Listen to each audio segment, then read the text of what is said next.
Yan, mega love shoutout everyone. At nandito tayo sa may Quirino Avenue, no? Meron lang tayo dito i-cover. Kasi mga kababayan, napapansin po natin to, matagal-tagal na rin. Kulang-kulang 2 buwan na to, mga kababayan. Dahil ang highway ng Quirino, mga kababayan, kung mapapansin ninyo dito sa kabila, aspaltado. Yung kabila, hindi. 2 joints, sabi nga ni Yorme, di ba? 2 joints.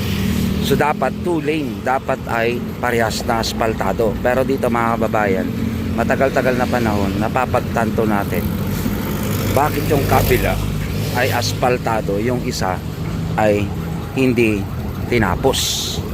Kung mapapansin natin dito mga kababayan, along Liberia, papunta ng galing ng Roas Boulevard, ayan o, ang kinis. Compare natin yung kabila, galing ng Top Avenue papunta naman ng Roas Boulevard. Ganito siya mga kababayan. Ayan. Kung bakit natin siya pinapakita dito sa corner o kaya tawiran ng Liberisa, hindi po yan pantay. Ayan. At dito mga kababayan, sa may bandaron malapit sa Top Avenue, rough road na rough road. Kaya yan po yung ating ipopotage ngayon dito sa ating mumunting channel. Papakita natin yung katotohanan dito sa Quirino Avenue, no? So sana mapansin ito ng DPWH, di ba? Sa pamumuno ni Binsison Dison, kababayan. Ano kaya ang nangyari sa proyekto dito sa may Quirino Avenue? Ayan mga kababayan. At dito sa gawin na to may ginagawa. Tingnan natin yung sinasabi ko na rough road sa may bandaron. So tawid tayo mga kababayan para makita natin. So, may ginagawa dito. I think it's Maynilad. Hindi kaya isa ito sa factor. Ako dulas isa sa factor mga kababayan kung saan ay napipinto pa yung pag-asfalto dito sa northbound or southbound ng Quirino Avenue. Ayan, kasi sa kabila finish na sa kabila. Daming obstruction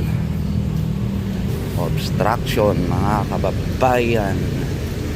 Sa may Quirino Avenue, one way na lang. Yung 3-way dapat to Ila sa may tapat ng Manra, ayan, hotel.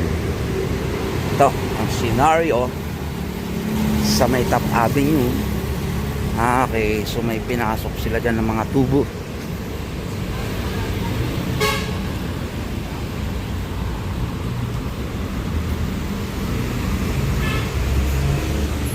Power truck. May mga sinasabi ko dito na lubak-lubak mga kababayan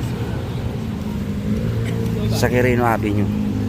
So since dun sa kabila nagawa na, maganda na dun sa kabila, dito lang talaga sa way na to daming lubak.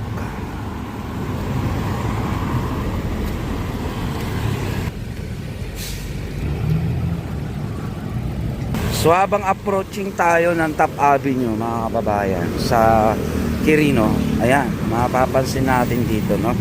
So take note nyo, mapapansin nyo yung ating kino-content, etong highway mga kababayan dito sa wing na to. Kasi pag compare natin dun sa kabilang wing kung nasaan nandun yung mga buses, maganda yung kalsada dun mga kababayan to compared with dito. Kaya madaming mga sira-sira kagaya nyan na iniilagan ng motorista, lalo na yung mga single. Ayan, so madalas ako dumaan dito. Ayan yung matagtag ika nga mga kababayan. Ito yung question natin kasi 2 buwan na yung nakakalipas simula nung nalagyan ng asfalto yung kabila. Ito ay mukhang hindi natapos. Ayan, kagaya nyan mga kababayan. Or I don't know kung tatapusin pa ba nila, kung ano ang plano, kasi hindi nga talaga tugma. Makinis yung kabila hindi. Titingnan natin mga kababayan. Papakita ko din yung kabila. Standby. So nandito na tayo na mga kababayan sa may Quirino LRT Station. Ayan. Ayan Tandaan natin, ito yung kabilang side. Eto na, pupuntahan na natin itong kabila kasi napakaganda itong kabilang kanto ng Quirino Avenue. Baybayin din natin. Ayan. So habang nag-aantay tayo na tumawid. At may nalaglag. May nalaglag lang. Ayan. Kukunin. Wala pang helmet yung bata. Arellano University. Eto, mapapansin nyo mga kababayan, no? Diba ang kinis? Kumpara nyo dito.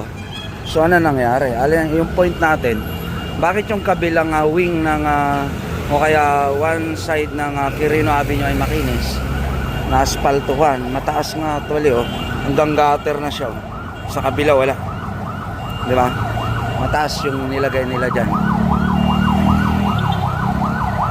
Tingnan na natin dito mga kababayan. Ayun, oh, ang kinis, di ba? Baga yung dito sa part na to, oh, kaya na humusga mga kababayan. Kailan kaya nila tatapusin to? Kasi papansin natin, di ba? Ito yung binabaha na binablog natin before. Ngayon pinatasan. Ay lang, ang tanong, pagbaha ulit, eh syempre, yung kabila, ang lunod. Di ba? Kasi dito mataas na dito mga kababayan. Mapapansin nyo, nawala yung guhit sa kalsada kasi nga bagong lagay yung aspalto. Mga 2 months na. 2 months na po mga kababayan yung nakakalipas. So sana mapansin din na malagyan din yung kabila dahil may problema talaga doon sa kabilang kalsada. Ayan. So I don't know lang para maging pantay itong pagbabalita natin. May ginagawa pa kasi doon. Baka isa yun sa isang factor yun na kung bakit ay hindi pa na-aspaltuan. So we're hoping in the next few days o kaya future na mapantay itong kalsada sa Quirino Avenue na maging aspalto na rin, pati yung right side, yan yun nandun sa may kabila na pinanggalingan natin para maganda. Kasi ang tanong ko dito, kung hindi magagawa, eh may hokus-pokus sa gobyerno mga kababayan, di ba? Lalo sa pamunuan ng DPWH. Kasi main highway ito, syempre DPWH po yan. Diba? Tuklap-tuklap na yung ano ng Center Island dito mga kapatid.